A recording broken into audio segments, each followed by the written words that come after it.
Hello, friendship. Good evening. Mayroon naman akong kwento sa inyo, mga friendship. Um, kwentong pag-ibig sa squatter. Mga friendship, may kwento ako sa inyo yung about nagmamahalan na isang babae at saka lalaki.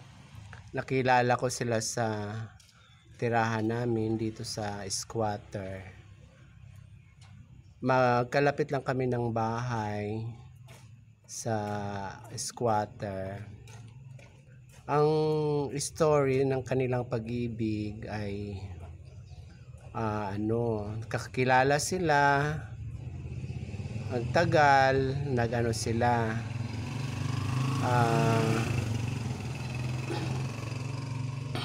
nagsasama silang dalawa sa isang bahay, sa isang kwarto. Masaya sila nung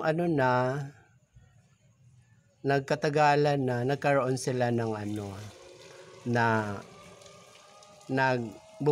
nabuntis yung babae. Ngayon, ang desisyon ng babae, gusto niya ipalaglag yung baby. Tapos yung lalaki naman ayaw ipalaglag kasi nagtatalo silang dalawa. Ngayon, siguro yung babae hindi pa siya ready, hindi pa sila ready dalawa, wala kasi silang mga trabaho, wala silang hanap buhay. So, naka-decide yung babae na ipalaglag yung baby, yung dinadala niyang Ngayon, walang alam yung babae kung anong dapat iinumin. Ngayon naisip niya magpunta sa Quiapo, sa harap ng simbahan, or 'di ba may nagtitinda sa Quiapo ng yung mga inumin na nasa bote. Pumunta siya doon tapos bumili siya ng isang bote na pampalaglag diyan sa Quiapo. Ngayon, ininom na nung ng girl yung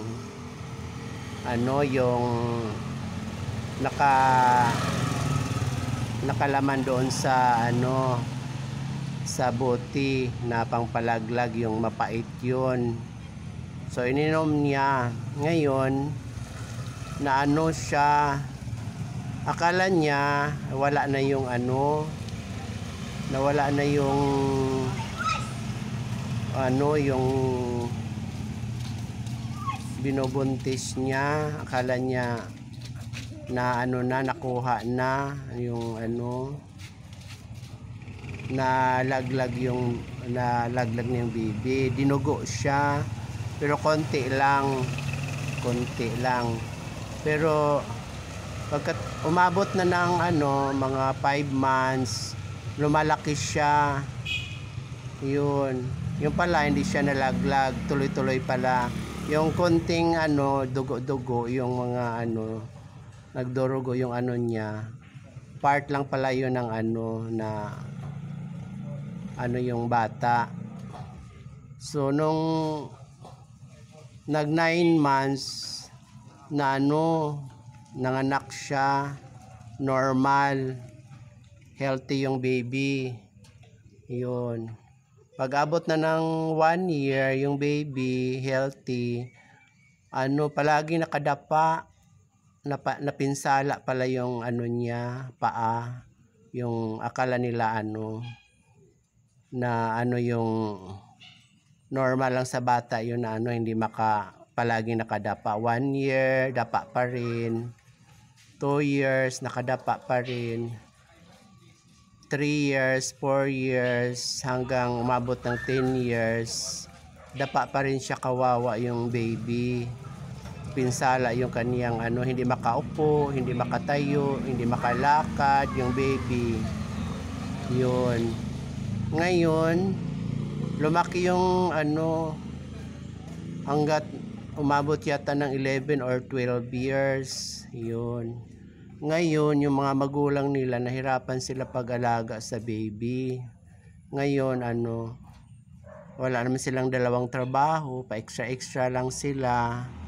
Yun. Tapos, panganay yung baby nila, tapos may nasundan pa.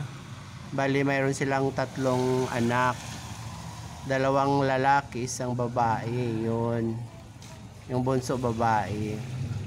Ngayon siguro hindi na nila kaya. Yung papa niya kasi tumikim ng droga, kaya nagkaloko-loko yung buhay nila. Nakatikim yung lalaki ng droga. Hindi niya inisip na may anak siyang may kapansanan. Ngayon, parang napabayaan niya yung mga anak niya. Tapos, umantong sila sa paghihiwalay. Oo, naghati sila ng anak. Yung dinala nung lalaki, yung may kapansanan na bata, yun mahal na mahal niya yung anak na yun, yung may kapansanan, inalagaan niya. Tapos yung babae naman, dala niya yung anak niyang 2 normal, yung isang lalaki, 1 babae. Yun. Yung babae naman, nag-asawa ng iba. Ayun. Mayroon na siyang ibang mayroon naman siyang ibang pag-ibig, lalaki, umibig siya sa iba. Yung lalaki na asawa niya dati, na dalang pumunta sila sa kapatid niya. Pumunta, tapos doon sila nakatira. Alaga na niya yung mahal na mahal niya yung anak nilang may kapansanan. Kaso lang, dahil nagdroga siya, pumapayat siya yung papa noong may kapansanan, kasakit, tapos pumayat, tapos bigla na lang bigla na lang siyang nawala ng malay, tapos tuloy-tuloy na hanggang na hospital, hanggang na lumisa na siya sa mundo yung papa niya. Ngayon, yung anak niyang na may kapansanan, inalagaan ng kapatid niya. Inalagaan. Tapos yun, siguro sa sobrang pagmamahal niya sa anak niya, yun, dala-dala niya yung anak niya. Ngayon, yung anak niya may kapansanan, siguro wala na masyadong nag-aalaga, mag-asikaso. Hindi katulad ng papa niya na asikasuhin siya, pakainin sa tamang oras. Pero yung, siyempre pag kapatid ka, medyo alagaan mo, pero hindi masyadong kinikare. Oo. Kasi 12 years old, kailangan lalagyan mo pa siya ng diaper. Alagaan, subuan mo pa yung may kapansanan na baby. Tapos ngayon parang pumayat yung baby, yung may kapansanan, payat na, tapos yun, sumunod siya sa papa niya, namatay din yung may kapansanan. Kawawa nga yung isipin yung ganong pangyayari na na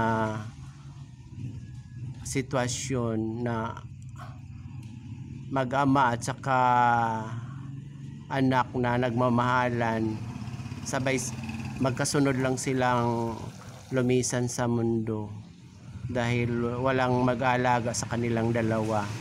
Wala na yung papa niya, pero yung yung asawa niya dati, mayroon ng bagong pamilya. Oo, pinaaral niya yung mga anak niya at saka anak niya babae. Ayos ang nila doon, pero hindi naman gaano masyado yung hirap din sila sa buhay yung mama niya. Kaya masakit isipin mga friendship yung ganong pangyayari. Kinikwento ko sa inyo para magkaroon kayo ng idea. Alam mo, friendship, pag nagbuntis kayo, halimbawa, palagay mo may laman na yung tiyan mo, huwag nyo talaga i-try na ipalaglag or iinom ng ng mga gamot-gamot kasi mapinsala yung baby sa loob. Kayo lang ang mahirapan pag-alaga pag umano na yung baby. Kailangan kung nabuntis ka, ituloy mo talaga para normal siya pagka labas. Hindi kayo mahirapan, kayong mag-asawa. In case na maghiwalay kayo, normal yung mga bata. Kaya ganyan. Mga prinsip, sana mayroon kayong matutunan na aral dito sa Thank you very much mga prinsip. Bye-bye and God bless you all.